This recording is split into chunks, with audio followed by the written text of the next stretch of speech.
ارمان دې زړه کې څه دی؟ صحت.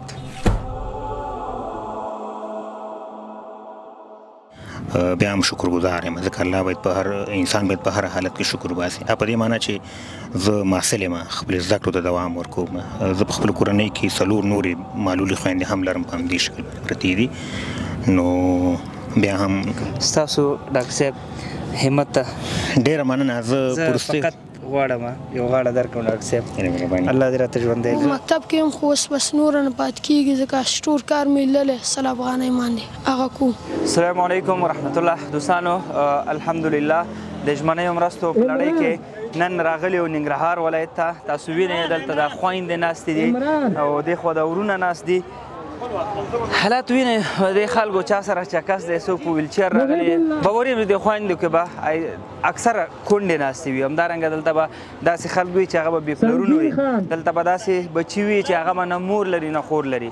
دغه خلک چې دلته ناست دي فقط دې لپاره ناست دي چې خپل آینده راتلونکې دا یو میاشت ښه تېره کړي. ژمی افغانستان کې واقعا ډېر سخت وي. په افغانستان کې د کار قوه الحمدلله ښه زیاته ده، خو ولې بدبختانه کاري فرصت نشته دې خلکو ته. نو زموږ او ستاسو کوشش به دا وي چې دغه خلکو ته اقلا کم تر کمه دومره یو څه ورته ورکړو تر څو پورې دی خپل بچي د شپې په ولږه باندې دې ته راوادار نه کړي چې هغه ویده شي. نو راځئ دغه د عزت نه ډک خل، دغه غیرتي خل دې ته پرې نږدو تر څو پورې دی چاته د ضلالت لاس ښکته کړي. دې ته فقط هغه د ضرورت لپاره موږ تاسو ته خواست کوو چې راځئ د خپلو ورونو او د دې خویندو لاسنیوی وکړو. د مرستو لپاره واتساپ نمبر سکرین باندې دی، لینکونه هم شته. موږ مو خدمت کوو انشاءالله. ننګرهار نه وروسته کونړ دی، بیا ورپسې همداسې نور ولایتونه دي او د خدای سره مو وعده ده چې خپل تر اخري وسه به دا کوشش کوو تر څو پورې حق حقدار ته وسپارل شي. نور به داخل کې خبرې کوو د خویندو سره یا د ورونو سره. او اوس لپاره د الله امان.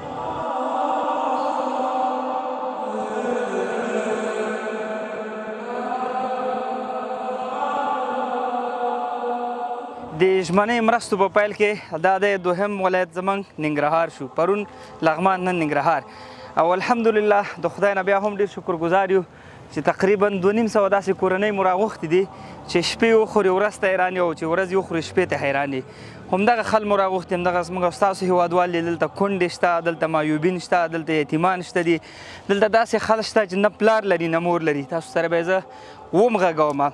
خو لله الحمد دا زموږ او ستاسو هغه مرستې دي چې دی به د راتلونکي 2 میاشتې د ژمي په ډېره اسانۍ سره پرې تېرې کړي. دلته داسې فامیلونه شته دي چې هغې سره خبرې وکړئ، هغې به واضحه درته ووایي چې موږ شپې څه نه وو چې خوړلي مو. دلته داسې فامیلونه شته هغې به وایي چې دا 3مه ورځ د موږ چای سره ډوډۍ خورو. هغه چې چای سره ډوډۍ م ورته پیدا کېږي هغه به هم بختور وي، ځکه د وړو قیمت خو موږ تاسو ته معلوم دی چې څومره پورته ده. یو مزدورکار چې هغه هم کار پیدا شي ورته د ورځې 2500 افغانۍ مزدوري کړي، هغه نو چې 10 ورځې مزدوري وکړي له یو بوجه وړو پیسې پیدا کړي. په دغه 10 ورځې دوران کې به دا غوړ په څه شي اخلي، دا به بوره په څه شي اخلي، دا به ځان ته نور هغه مواد یا هغه وسایل چې کور ته ضرورت وي، فرض که بیمار ورته پیدا کېږي، دا به څه کوي؟ واقعا که فکر وکړو ډېره مشکله ده، ډېره سخته ده، خصوصا په داسې حالاتو کې کار روزګار هېڅ هم نشته، هر څه په ټپه ولاړ دي. بس همدغه ستاسو مرستې دي چې د خلکو ته الله تعالی یو څه رسوي. 2500 کورنۍ په ننګرهار کې معلومیږي هم نه، ولې زموږ او ستاسو هغه فرض چې څه جوړېږي هغه زموږ او ستاسو وس او توان دی چې څومره کوی شو. دا به نه وایي چې څومره مو وکړل، دا به وایي چې څومره کوی شو یو چاته. نو الله دې زموږ او ستاسو په دې هېوادوالو، په دې قوم، په دې ولس باندې ورحمېږي. واقعي ډېر کړېدلي یاستو، ډېر دردېدلي یاستو. دلته داسې کونډې دي چې فقط دې ته سترګې چې یو څوک راشي ما ته یو څه راکړي. زه خبرې ورسره کوم، بیا به ویډیو نور ختموو. مخکې مې هم خبرې کړي دي. نو الله دې تاسو نه راضي شي. زه په هر ویډیو کې دا وایم چې ځمکې په سر باندې ډېر خلک ګرځي، ولې ته چې ما وینې او دې خلکو سره مرسته کوې، خواخوږي ورسره لرې، کېدای شي الله ته انتخاب کړی اوسې، الله ته کېدای شي یاد اوسې. نو بیا هم ډېره مننه، الله دې تاسو ته اجر درکړي. خدای پاک دې ستاسو صدقې چې د کوم مقصد عمره په خاطر کړي الله دې ورته قبول کړي. دې خدای کامیاب کړه، زړه نه یې وایي ډېر زړه د زړه د خلاص د خدای کامیاب کړه. ډېره غریبه یم، ډېره ملنګه یم.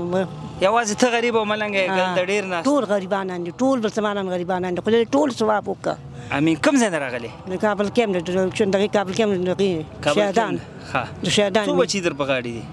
هغه څلور زامن دي هغه هم خوارن ټول هغه دي مسافر دي ګډوډ دي ګډوډ دي الله دې رحم وکړي مور کې کور کې سویم نفر یې کور کې اول نفر یم پلار مې مړ دی او اووه خویندې مې دي او یو د ما نه وړوکی ورور دی دې قدر ته دې قدر دی ورور او یو مې مور ده کور کې کور کار درته څوک کوي دا ګټه وټه څوک کوي ګټه وټه بس همدې دغې ته په تمه وي چې یو کس راشي نوم مو ولیکي او چیرې ته راکړي ښه پلار نشته او پلار مې نشته درس ته ځې تعلیم کوې او مکتب کې هم خو اوس بس نوره نه پاتې کېږي ځکه سټور کار مې لیدلی سل افغانۍ باندې هغه کوم دا بچی خپله آینده ټول په 100 افغانیو خرڅوي وایي 100 افغانیو کار مې نیولی دی او بس مکتب رانه پاتې کېږي دا هغه جمله ده چې څوک فکر او ضمیر ولري او دا خبره ذهن کې راګرځي چې یو بچی خپله ټوله آینده هغه په 100 افغانیو د ورځې خرڅوي مکتب پاتې دی رب دې ورحمېږي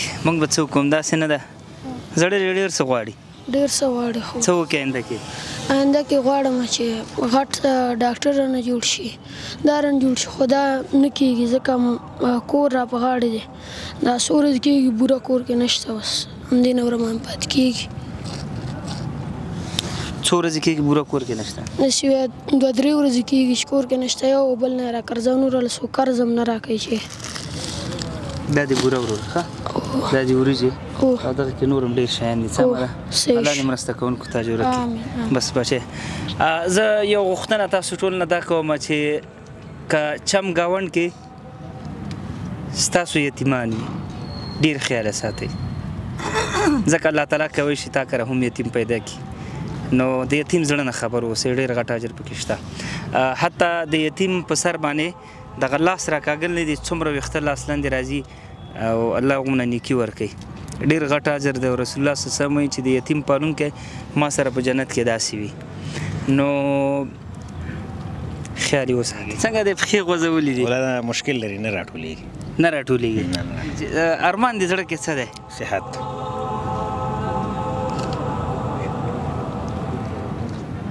ان د سپاټ خولې ته خبر راځي صحت خلج صحت لري او مال نه لري څه دنیا په صحت آباده ده که صحت وي کار به مو کولی شي او موقع به ترلاسه کړي او ژوند به پرې مدیریت کړي خو که صحت نه وي دولت تا ته خوشحالي ډېره کمه درکولی شي که دولت هم وي نو بیا کولی شي چې د ژوند ضرورتونه پرې رفع کړي یو څه اندازه خوښي درله ژوند درکړي خو که دولت هم نه وي او صحت هم نه وي نو بیا ژوند طبعا د دردونو انتها ته ګډېږي روغ انسانان باید شکر وباسي ډېر زیات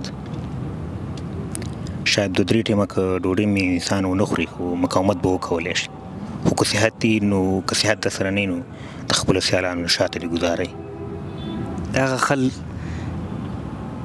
پښې وي بیا هم ناشکري کوي صحت یې روغ وي بیا هم ناشکري کوي زه که څه هم په دغه صحت باندې یم خو بیا هم شکر گزار یم انسان باید په هر حالت کې شکر وباسي په دې معنی چې زه محصل یم خپلې زده کړو ته دوام ورکوم زه په خپله کورنۍ کې څلور نورې معلولې خویندې هم لرم په همدې شکل باندې پرتې دي ټول همداسې بلکل همداسې فیملي ده ټوله قسم په الله چې ځینې وخت کې انسان ځینې خبرې واوري ځینې واقع انسان واوري وګوري په الله قسم الله ډېر ستر ذات دی د الله زړه ډېر غټ دی نو دا د هغه حکمت دی د هغه په تقسیماتو موږ راضي یو ورور زه تا ته د الله څخه په بدله کې جنت غواړم ډېره مهرباني زه مننه کوم له تاسو څخه ستاسو له ټیم څخه او له ټولو هغه هېوادوالو څخه چې په بهر کې دي که په داخل کې دي چې په دغه بد وضعیت کې د افغانانو لاسنیوی کوي ځکه دلته کونډې دي دلته یتیمان دي دلته بې سرپرسته دي دلته معلولیت لرونکي وګړي دي نو ما خو بیا هم داسې دي چې یو څه اندازه مقاومت به ورسره وکولی شو ځکه چې زه په اووه کلنۍ کې به دې مشکل باندې اخته شوی یم زما ټوله کورنۍ نو بیا هم ما خپل همت نه دی بایللی زه پوهنتون که څه زما نه فیس نه اخلي خو زه په خپل پوهنتون ښوونځي کې الحمدلله ښوونځی لولم 8م سیمستر مې دی الحمدلله ډاکټر دی ستاسو ډاکټر صاحب همت ته ډېره مننه زه فقط غواړم یو غاړه درکړم ډاکټر صاحب الله دې راته ژوندی لري ډاکټر صاحب هم په دې حال دی څلور خویندې هم په دې حال دي فکر وکړئ چې موږ څومره ناشکره یو ډېره مننه دوستانو خبره په همدې ځای راټولوم ویډیو مې اوږدېږي رب دې زموږ په دې هېوادوالو رحم وکړي که غواړئ په همدغه کاروان کې په دې سپېڅلي کاروان کې دا داسې یو کاروان دی چې الله تعالی داسې انتخاب کړی دی. فکر کوم چې ډېر کم خلک به داسې د خدمت لپاره الله تعالی انتخاب کړي. ځمکه باندې خلک ډېر ګرځي، غواړي دې کاروان سره یو ځای شي. واتساپ نمبر سره لینکونو کې ځان ثبت کړئ. باوري یم چې خدای به اجر درکړي. تاسو د ډاکټر صاحب خبرې واورېدې، قسم دی چې ژوند کې به هم له یاده ونه وځي. د خدای نه شکرګزار اوسئ همیش لپاره، که څه در سره وي او که نه وي، که صحت مو روغ وي الله ته په سجده شي. السلام علیکم.